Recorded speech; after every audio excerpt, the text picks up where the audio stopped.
So for the first thing we'll talk about is maintenance. Now, after 20,000 miles, what have I had to do with the car? Luckily enough, I haven't had to bring it to the service center yet because there hasn't been any major issues. The only thing I have done is you have to refill the washer fluid, the windshield washer fluid. You just have to open up the front, pour it right over here. It takes about a gallon or so to refill, not a problem there. I haven't had to change the wipers, I haven't done anything like that. Just the windshield washer fluid at this point in time. However, my car is starting to stink, which means after looking at a bunch of other videos, I'm gonna need to change the in-cabin air filter as well as clean out the condenser. So I know I'm gonna do that. I actually just recently bought the filters to do that as well as the cleaner. So that will be the next thing. And the only maintenance thing I've had to get done is I recently bought new rear tires. I bought the tires when I hit about a little over 19,000 miles, or about 19,000 miles, I think 18.5 or so, when I picked up some rear tires. And the tires are supposed to last anywhere between maybe 30 to 40,000 miles. However, if you've ever driven a Tesla, especially an all-wheel drive Tesla, you know that it is very grippy when you accelerate. So you tend to go through tires a little bit faster than normal, than any normal car, because of the fact that you just kind of get on it a little bit more. But if you just keep it in chill mode and you just drive nice and smooth all the time, you will of course make your tires last a lot longer than I did. Next thing we'll talk about is just charging the car in general. Now this is something I think a lot of people don't really get or underestimate how far advanced Tesla is when it comes down to the supercharging network. I've been talking to a bunch of family and friends that are also interested in possibly transitioning over to the EV space, but a lot of people just don't realize that not all EVs are built the same. Now, charging is such a big deal when you're picking an EV out. Like I mentioned, all EVs aren't built the same. Tesla has their own infrastructure. They have their own Tesla supercharging network, where if you buy another EV, if you buy a Mach-E, even a Lucid, even a Mercedes, you buy these high-end luxury $100,000, $150,000 cars, and then say you hit the road and you want to go travel, you are now reliant on third-party superchargers like EVgo, Electrify America. You don't have that access yet to the Tesla supercharging network, where you pretty much just roll up to a supercharger, and there's one more likely one going to be available, grab it and put it right in and get back into your car. Where on the Tesla supercharging network, all you have to do is type in your destination. It'll show you how far the next supercharger or the recommended supercharger you need to go to, and it'll automatically route you to it, even tell you how many superchargers are available. You have all that info built in real time in the software on the Tesla, where a lot of these other companies, a lot of these other cars have to rely on those other networks. Now I'm here at Fashion Valley, where we probably have about, I don't know, about 50 superchargers. But I think that's one of the biggest things you have to consider, is that when you're purchasing an EV, is do I have the ability to have a garage where I can charge most of the time in my garage? Or am I dependent, say you live in an apartment complex and you're really dependent on charging at a supercharger network like this? So if you do look into purchasing an EV and you think that you're going to have to charge, outside of your garage, you're going to want to look into a supercharging network, and that's what Tesla has the biggest advantage on. There's actually an EVgo right over here. I do want to check it out. This is the EVgo charging system. And as you can see here, when I walk up to it, let's go on the back side. All right, so right here we are at Fashion, and we have 3 EVgos. So this is something that I keep saying is that you have to take into consideration. If you're buying another EV that's non-Tesla, for instance, we have a Kia right here, we have a Ford Lightning charging. Every other EV maker is going to be competing for 3 spots. We have 3 fast chargers here that every other, even if you buy a Lucid, if you buy a Mercedes, if you buy a Mach-E, a Kia Lightning, all of those other EVs are literally competing to charge here at 3 spots. My name's Kenya. Kenya, my name's Aldrin, and I'm always curious on how people's experiences with owning an EV or another EV. So I just switched over to electric vehicles, so I'm still trying to get the hang of the charging. But what I've noticed with these in particular is a lot of them are broken a lot of the time. And I'll have to call customer support, and they're really saying like, oh, we're doing an update. There's not really anything we can do. So you kind of have to see which ones work and which don't. But when they do work, these do charge pretty fast. Yeah. In about an hour and a half, I think I had like 90% on the battery. Just the price point. I got a better deal on this one. Okay. Teslas, I've heard mixed reviews on them, so Sure. I wasn't too sure. I've had this Kia for a couple weeks, and I really like it so Okay. far. It's really spacious, a lot of room. The mileage is really good on it. Do you have one at home, a charging system at home, like the plug or? Yeah. So I'm looking into getting that. I didn't realize that it takes so long to charge when I first got it, so that's something I'm definitely like looking into getting. I just need the cable, but I know those are a little pricey. Like you mentioned, there's some that, first of all, you only have 3 options, Yeah. if that. Yeah. It's 3, Very limited. and then sometimes when I've gone to them too, they're out of service. Yeah, definitely. So is that something that you've been?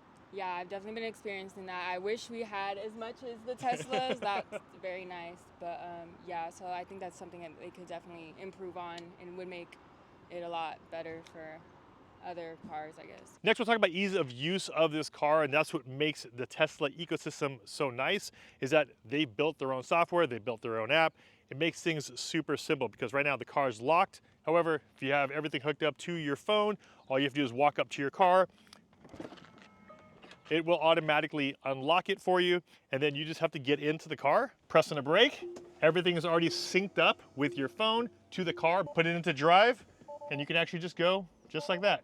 So the great thing about Tesla is that they make everything very seamless. And as I get out of the car, close it up, then when I walk away, it will automatically lock. Now, I'm not gonna walk away here, but when I do walk away, the car will automatically lock as I leave the car. As far as proximity goes, it'll probably arm after I walk away, maybe about 10 to 20 feet away from the car.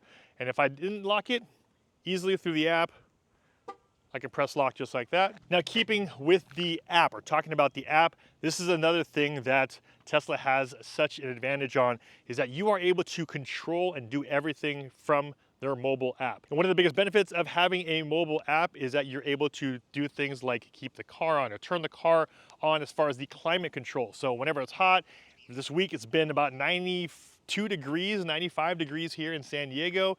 And every time, about 5 minutes or 10 minutes before I walk to my car, all I have to do is open up the app, turn on my climate, put it back into either something like dog mode, and the car will automatically start cooling down.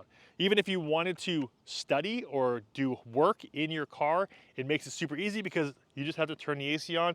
There's no engine that has to run in order for your AC to stay on. Everything is just battery powered, so working, if you're on the road and you're doing a lot of work, or if you have kids and you want to keep them in the car while you're doing something, it makes it really easy because it's nice and quiet. AC is on, you're able to get a lot of stuff done actually in your car. Next, we'll talk about size of the car. Now, I went with the Model Y. I did not want to go with the Model 3. I wanted a little bit more room. Like I said before in some of my previous videos, I like the hatchback. I like the style of the hatchback. I have also more headroom, and I have 3 kids, so I have 2 kids in the back on the sides, as well as one in a booster seat in the middle. So having 3 kids in this car makes things really, really easy. Definitely a ton of storage when it comes down to trunk space. Also, the lower trunk space, there's room there. You have the front, tons of room there. So as far as space goes, you're not going to be limited. You're not going to be limited at all with the Model Y. All right, once we jump in the car, a lot of people ask, why in the world would you go with white interior? And for me, even though I have 3 kids in the back, I actually put a little dog mat car cover on the rear seat, so it is covered. The only part that's not covered in the rear is the headrest and a little bit of the top of the seat. But for the most part, the kids, I let them eat, I let them drink in my car because there is kind of like that dog mat on the whole back. So if they are going to spill something, at least it's pretty easy to vacuum up or wipe down. Now for me, the main reason why I went with the white is because I think the white in general, I absolutely love the look of it. And it's such an iconic look, I think, for Tesla. When Tesla released, they came out with these bright white seats, and everyone knows that when you drive by a car and you see these bright white seats, you kind of know it's a Tesla because no other company is really marketing or putting pure white seats in their car. And plus, when I drive this car, this is the midnight silver metallic color. I love the contrast of seeing the darker car with these white seats that pop off when you're driving by. Now, the only time I've had any issues with the white seats, I don't have any stains on these, as you can see, and plus anything like this, you just kind of wipe it off. But right here at the very bottom is just when I first got the car, I had these they kind of like remind me of like stretch marks. So I have these like stretch marks here on the driver's seat because when you get in and out of your car, you're just leaning down on this, but when I first got the car, there's a little spot here on the very top, and of course I believe it's from the seatbelt. And while we're in here, the next feature that I absolutely love on the car is the Autopilot, something that I think you just have to experience. And I don't have FSD, but I will be getting FSD soon once I get my car fixed. But I think the Autopilot and driving long distances, or just even back and forth from north to south San Diego, makes things just really easy on the drive. Just throw it into Autopilot, just have to hit the stock twice, hit it down twice, and the car's pretty much driving itself on the freeway. I know everyone I talked to is just like, if you like Autopilot, then you're gonna love FSD. So once I get the car fixed, hopefully I don't have too much downtime, I'm gonna now trade in some of my loop bucks that I have on my Tesla app. I will trade that in for some FSD on here, and I'll be, of course, making more videos on that. Now, speaking of Autopilot and Tesla software, this is also where they excel over the competition. The great thing about Tesla is that they write their own software, so you're not dealing with a bunch of, if you've ever watched Jim Farley's interview, he mentions that the Ford software is written by hundreds or 150 different vendors that have to write their software. We farmed out all the modules that control the vehicles to our suppliers because we could bid them against each other. So Bosch would do the body control module, someone else would do the seat control module, someone else would do the engine control module. Right. And we'd have about 150 of these modules of semiconductors all through the car. The problem is the software are all written by, 150 different companies, and they don't talk to each other. Right. And so even though it says Ford on the front, Yeah. I actually have to go to Bosch to get permission to change their seat control software. Now with Tesla, the great thing about it is that because it's all written by Tesla, whenever they have a software update, they're not just updating one thing. Every time Tesla has a software update, they're updating a full list of things, whether it's the gaming system, whether it's your heating and cooling system, how the seats move, how you're able to adjust every little thing, whether it's the UI changes, all those things Tesla has control over. Now, for those looking at picking up an EV, of course, I'm not sitting here going, yeah, go buy one, you have to buy one. I just do your research, right? Don't just trust some random guy on the internet. I'm just kind of sharing with you my experience with it so far and pretty as transparent as I can be. I just recently got a nail in my tire, fixing that, telling you how to fix that on a Tesla. Also, my accident that I'm gonna get repaired. Things aren't perfect. However, if you're looking at getting the most advanced car, software-wise, technology-wise, you want the best infrastructure. You don't want to spend $50,000, $40,000, $50,000 in a car, up to $100,000 in a car, and say, oh, I'm only going to drive close by because I can't charge reliably. I mean, that's something you're going to have to deal with. And I get it. A lot of people just don't want a Tesla per se. They want something else. However, that something else might not come for a while until the infrastructure is going to be there. And if you ask me, if you know Tesla, they are ramping up their infrastructure like crazy. And I do know that a lot of car companies are adopting the NACS system, the North American Charging Standard.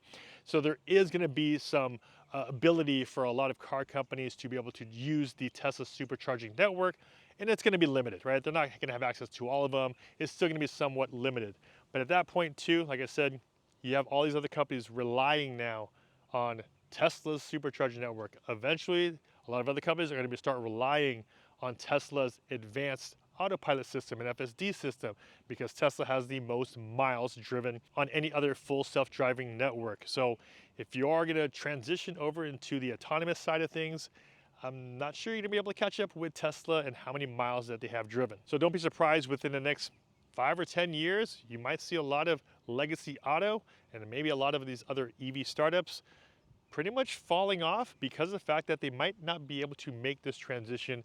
And of course, make sure you guys are subscribed to the channel because this right here, I got rear-ended. Big old dent right here on the back. I'm gonna have to get this whole hatch replaced because of the fact it shifted my hatch up and there's a little buckle here on top. If you guys haven't seen my things to know for new Tesla owner video, make sure you watch this one right over here. And also I talk a lot about the wrap I have in my car. I do have my PPF full car wrap on it. I definitely highly recommend that one. If you guys want to see that video, make sure you guys click on this one right over here. This is Ultra Stasio, and I'll see you guys in the next video. Take care.